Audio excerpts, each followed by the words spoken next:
നിലമ്പൂർ നഗരസഭയിലെ ടൗൺ പ്രദേശമായ കോവിലകത്തുമുറി ഡിവിഷനിൽ തുടർച്ചയായ ദിവസങ്ങളിൽ കാട്ടാന ശല്യം അതിരൂക്ഷമായിക്കൊണ്ടിരിക്കുന്ന സാഹചര്യത്തിൽ ഇതിന് ശാശ്വത പരിഹാരമായി കാട്ടാനകളെ എടക്കോട് വനമേഖലയിലൂടെ 3000 വനപ്രദേശത്തു നിന്നും 12000 വനമേഖലയിലേക്ക് കയറ്റിവിടണമെന്ന് ആവശ്യപ്പെട്ട് നഗരസഭാ വൈസ് ചെയർപേഴ്സൺ അരുമ ജയകൃഷ്ണന്റെ നേതൃത്വത്തിൽ പൊതുപ്രവർത്തകരും പ്രദേശവാസികളും CCF അനീഷ സദ്ദിഖിനെ സന്ദർശിച്ചു.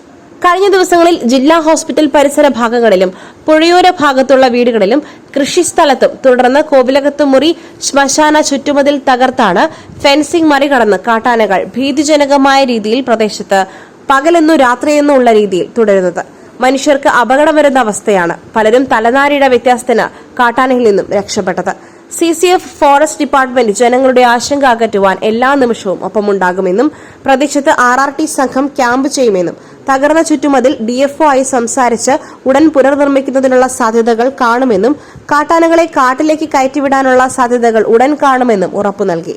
പടവെട്ടി ബാലകൃഷ്ണൻ, ഉമ്മടി രവീന്ദ്രൻ, സിനി സുന്ദരൻ, അനിൽ P, ഷംഗീത് തുടങ്ങിയവർ പങ്കെടുത്തു. SS Gold, Pure Gold. SS Group, Nilambur.